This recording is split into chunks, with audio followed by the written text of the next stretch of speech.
अस्सलाम वालेकुम, कैसे हैं आप सब। उम्मीद है आप सब खैरियत से होंगे। आज मैं बनाने वाली हूँ गंदम का दलिया, थोड़ा सा डिफरेंट स्टाइल में, बहुत ही मज़े का बनता है।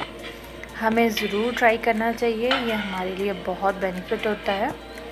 तो सबसे पहले हम चलते हैं अपनी रेसिपी की तरफ। इसके बाद मैं इसकी फ़वाइद भी बताऊँगी और इसे तरीका भी बताऊँगी। तो चलते हैं रेसिपी की तरफ।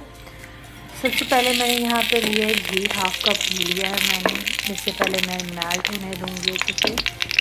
इसके बाद हम इसमें ऐड करेंगे दलिया। दलिए को अच्छे से आपने छान लेना है, कोई भी चीज़ ना रहे। इसे आपने साफ़ करके अच्छे से तो फिर इसे भून लेंगे। भूनना इतना है कि इसमें से खुशबू आने लग जाए और ये इसका कलर भी थोड़ा चेंज हो जाए, तब तक इसे भूनेंगे हम। तकरीबन 10 से 15 मिनट लगेंगे इसे भूनने में। आपने फ्लेम बिल्कुल लो रखनी है, फ्लेम तेज़ नहीं रखनी, वरना ये पकने की बजाय, भुनने की बजाय वो जल जाएगा। तो ये बहुत अच्छा सा इसका कलर आ गया है, जैसे कि आप देख रहे हैं। तो नाइसली हो गया है और बहुत प्यारी सी खुशबू भी आने लग गई है।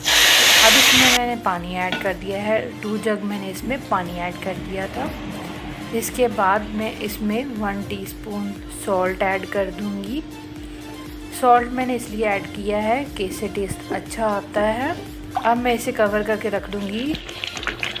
40 मिनट के लिए मैंने इसे कवर करके रख दिया था।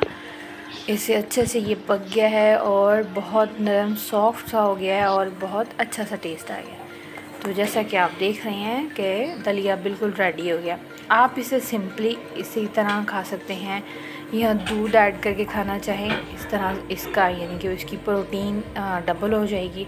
सिंपल खाना चाहें तो आपकी मर्ज़ी है, वरना हमें हफ्ते में 1 मरतबा इसे ज़रूर खाना चाहिए। इससे हमें बहुत इसके बेनिफिट मिलते हैं। गंदम में फ़ाइबर होता है जो हमारे लिए बहुत ज़रूरी होता है। तो आपको इसे ज़रूर बनाकर ट्राई करना चाहिए। आपको मेरी रेसिपी कैसी लगी है आप मेरे साथ ज़रूर शेयर किया करें। अगर मेरे चैनल पर नए हैं तो सब्सक्राइब करना मत भूलिएगा, बेल आइकन लाजमी प्रेस कीजिएगा। तो मिलते हैं किसी नेक्स्ट मज़ेदार सी रेसिपी में, तब तक दीजिए इजाज़त। अल्लाह हाफिज़।